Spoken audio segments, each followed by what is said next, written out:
ఒకప్పుడు మహేష్ బాబుతో సినిమా చేయడానికి చాలా మంది తమిళ హీరోలు ఎదురు చూస్తూ ఉండేవారు.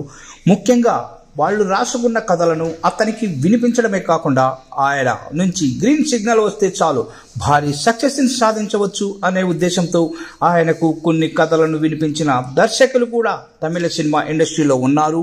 మహేష్ బాబు మాత్రం ఇప్పటి వరకు ఎస్జే సూర్య, మురుగుదాస్ లాంటి దర్శకులను మినహాయిస్తే మరే తమిళ డైరెక్టర్తో సినిమాలు చేయలేదు. ఈ క్రమంలోనే గౌతమ్ వాసుదేవ్ మీనన్ మహేష్ బాబుతో ఒక అండర్ కవర్ పోలీస్ ఆఫీసర్ క్యారెక్టర్లో మంచి కథ చేయాలని అనుకున్నాడు. కానీ అనుకోని సందర్భాల వల్ల ఆ సినిమా డిలే అవుతూ వచ్చింది. దానివల్ల వీరిద్దరి కాంబినేషన్ సెట్ అవ్వలేదు. ఆయన మహేష్ బాబు కోసం దాదాపు 2 నుంచి 3 సంవత్సరాల వరకు వెయిట్ చేశాడు. అయినా కూడా ఆ ప్రాజెక్ట్ అయితే ఇప్పటి వరకు పట్టాలెక్కలేదు. ఏది ఏమైనా కూడా గౌతమ్ మీనన్ మాఫియా, గ్యాంగ్స్టర్ సినిమాలను తెరకెక్కించడంలో మంచి నైపుణ్యం కలిగిన దర్శకుడు.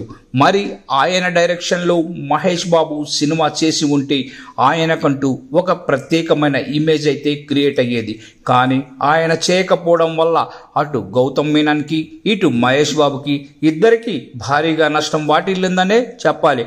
ఇక ప్రస్తుతం గౌతమ్ మీనన్ కొన్ని సినిమాల్లో యాక్టింగ్ కూడా చేస్తున్నాడు.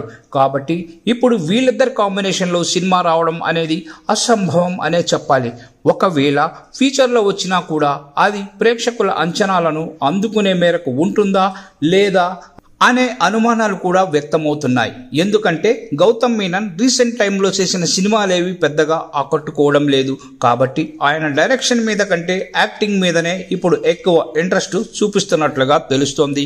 మరి ఏది ఏమైనా కూడా వీళ్ళిద్దరి కాంబినేషన్లో సినిమా వస్తే చూడడానికి చాలా మంది అభిమానులు ఆసక్తిగా ఎదురు చూస్తున్నారు. ఒకవేళ వర్కౌట్ అయితే మాత్రం ఇది చాలా పెద్ద ప్రాజెక్ట్ అవుతుందనే చెప్పాలి. ప్రస్తుతం మహేష్ బాబు రాజమౌళి డైరెక్షన్లో సినిమా చేస్తున్న విషయం మనకు తెలిసిందే. ఈ సినిమా కోసం యావత్ ఇండియన్ సినిమా అభిమానులందరూ ఆసక్తిగా ఎదురు చూస్తున్నారు.